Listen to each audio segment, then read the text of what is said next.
পাওয়ার amplifier নিয়ে আজকের আলোচনা শুরু করা যাক। ভাবুন তো, এই যে মোবাইল থেকে হালকা গান শুনি আমরা, সেটাকে একটা বড় স্পিকারে বেশ জোরালো করে তোলে যে জিনিসটা। হ্যাঁ, এই পাওয়ার অ্যাম্প্লিফায়ার। ঠিক, এর পেছনের জাদুটা কি? এটাই পাওয়ার অ্যাম্প্লিফায়ার, মানে দুর্বল সিগন্যালকে শক্তিশালী করার একটা কৌশল। আজকের আলোচনাটা আমরা বিশেষভাবে ইটিসি ছাত্রছাত্রীদের কথা মাথায় রেখেছি। একদম ঠিক। দেখুন, ইলেকট্রনিক্সের জগতে এই পাওয়ার অ্যাম্প্লিফিকেশন কিন্তু খুবই জরুরি। কারণ ধরুন স্পিকার বা রেডিও ট্রান্সমিটার, অ্যান্টেনা এগুলো চালানোর জন্য তো যথেষ্ট শক্তিশালী সিগন্যাল দরকার হয়। অবশ্যই। আমরা কিছু টেক্সট বুকের সাহায্য নিয়েছি এই আলোচনার জন্য, তবে চেষ্টা করব বিষয়টাকে যতটা সম্ভব সহজ আর ইন্টারেস্টিং করে তোলার।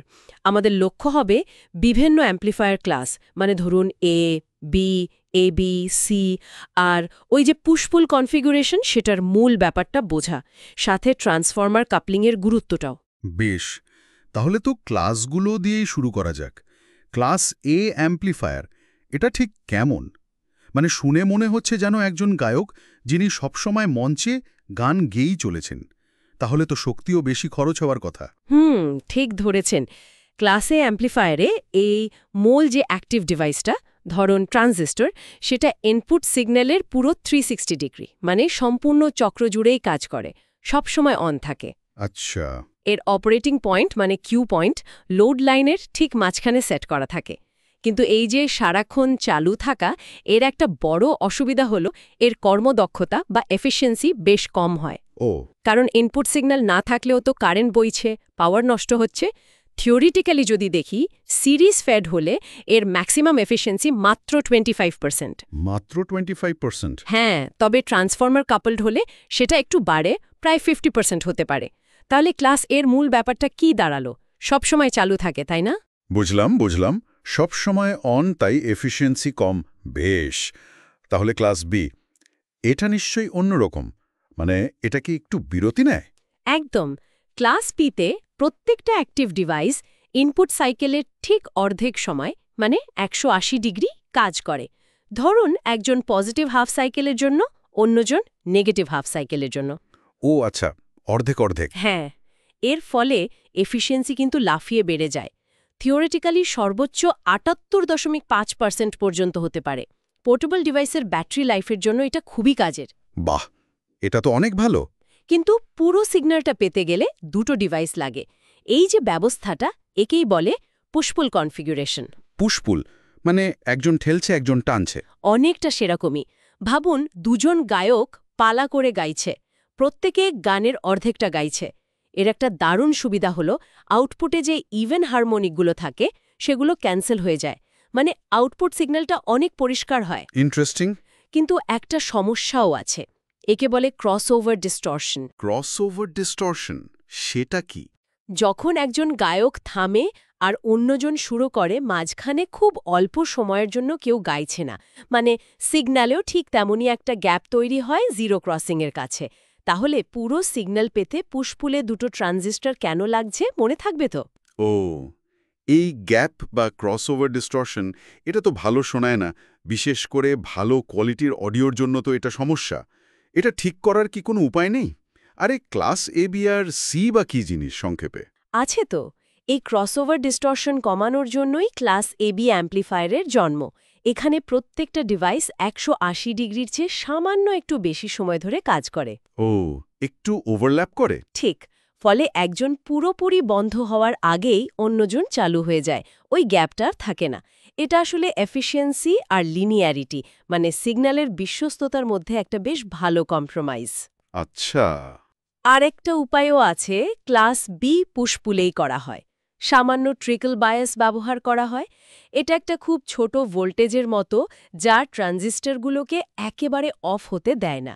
ফলে জিরো ক্রসিংয়ের কাছে ওরা তাড়াতাড়ি অন হতে পারে আর ক্রসওভার ডিস্টরশন কমে যায়। হুম। আর ক্লাস সিতে ডিভাইস 180 ডিগ্রিরও কম সময় কাজ করে। এফিসিয়েন্সি খুবই হাই, কিন্তু ডিস্টরশনও মারাত্মক বেশি। তাই এটা সাধারণত অডিওতে ব্যবহার হয় না, রেডিও ফ্রিকোয়েন্সি সার্কিটে বেশি কাজে লাগে। তাহলে ক্লাস বির ক্রসওভার গ্যাপটা কোন ক্লাস দিয়ে পূরণ করা যায়?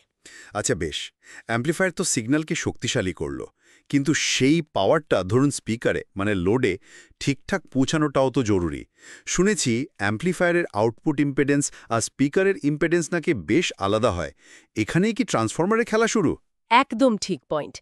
বিশেষ করে অডিও পাওয়ার অ্যাম্প্লিফায়ারে ট্রান্সফর্মার কাপলিং একটা খুব গুরুত্বপূর্ণ ভূমিকা পালন করে। এর মূল কাজটাই হলো ইম্পিডেন্স ম্যাচিং। ইম্পেডেন্স ম্যাচিং। হ্যাঁ, ব্যাপারটা অনেকটা সাইকেলের গিয়ারের মতো। ধরুন আপনার অ্যাম্প্লিফায়ারের আউটপুট ইম্পিডেন্স কয়েক হাজার ওহম, কিন্তু আপনার স্পিকারের ইম্পিডেন্স মাত্র 4 ওহম বা 8 ওহম। হ্যাঁ, অনেক তোফাত। সরাসরি জুড়ে দিলে অ্যাম্প্লিফায়ার যতই পাওয়ার তৈরি করুক, বেশিরভাগটাই ঠিকমতো লোডে পৌঁছবে না, নষ্ট হবে। ঠিক যেমন ভুল গিয়ারে সাইকেল চালালে কষ্ট হয়, কিন্তু গতি বাড়ে না। রাইট। ট্রান্সফরমার এই দুটো আলাদা ইম্পিডেন্সের মধ্যে একটা ব্রিজ বা সেতু তৈরি করে দেয়, যাতে ম্যাক্সিমাম পাওয়ার লোডে ট্রান্সফার হতে পারে।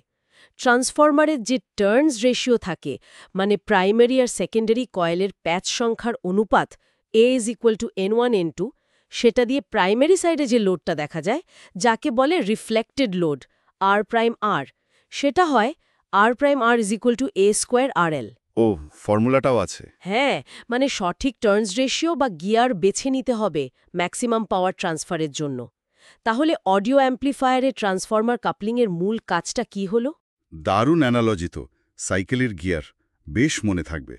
আচ্ছা, তাহলে পুশ-পুলের ক্ষেত্রে এই ট্রান্সফরমার কাপলিংয়ের সুবিধাটা ঠিক কি দাঁড়াচ্ছে, আর পাওয়ারই বা কেমন পাওয়া যায়? পুশ-পুল সার্কিটে ট্রান্সফরমার দুটো খুব দরকারি কাজ করতে পারে।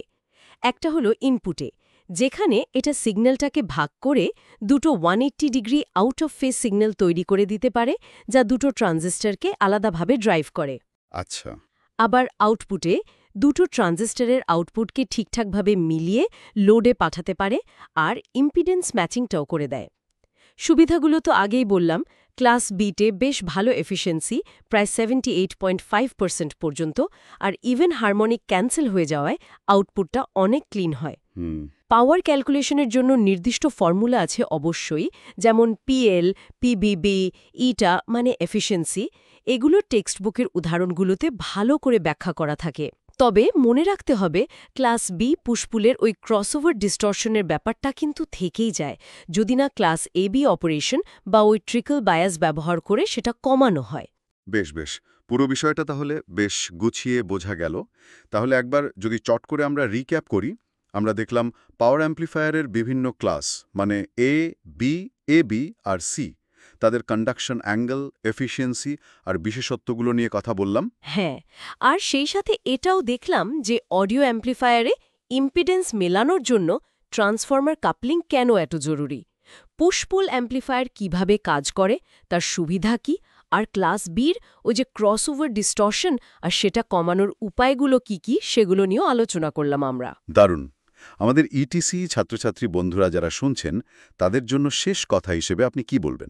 দেখুন, পাওয়ার অ্যাম্প্লিফায়ারের এই যে মূল বিষয়গুলো, এগুলো জানাটা কিন্তু শুধু সেমেস্টারের পরীক্ষায় নম্বর পাওয়ার জন্য নয়। যে কোনো ভালো অডিও সিস্টেম, শক্তিশালী রেডিও বা ওয়্যারলেস কমিউনিকেশন সিস্টেম, এমনকি ভবিষ্যতের অনেক নতুন টেকনোলজির একদম গোড়ার কথা এগুলো। একদম, ভিত্তি তৈরি করে দেয়। ঠিক, আজকে দিনে ডিভাইসগুলো যত ছোট হচ্ছে, ব্যাটারি লাইফ যত বেশি দরকার হচ্ছে, পাওয়ারের চাহিদা যেভাবে পাল্টাচ্ছে, এই অ্যাম্প্লিফিকেশনকে আরও উন্নত, আরও এফিশিয়েন্ট করার চ্যালেঞ্জটা কিন্তু ইঞ্জিনিয়ারদের সামনে সবসময় থাকছে। তাই শুধু সিলেবাসের পড়া নয়, জানতে থাকুন, শিখতে থাকুন এই আইডিয়াগুলো বাস্তবে কিভাবে কাজে লাগছে, কিভাবে আরও উন্নত হচ্ছে। খুব সত্যি কথা। আর শেষে একটা প্রশ্ন রেখে যাই সবার ভাবনার জন্য। এখনকার যে অত্যাধুনিক ডিজাইনগুলো হচ্ছে, সেখানে তো পাওয়ার বাঁচানোটাও খুব জরুরি, আবার সিগন্যালের কোয়ালিটিও খুব ভালো চাই। এই যে এফিসিয়েন্সি আর লিনিয়ারিটি, এ দুটোর মধ্যে ভারসাম্য রক্ষা করা হয় কিভাবে, এটা নিয়ে একটু ভাবা যেতে পারে।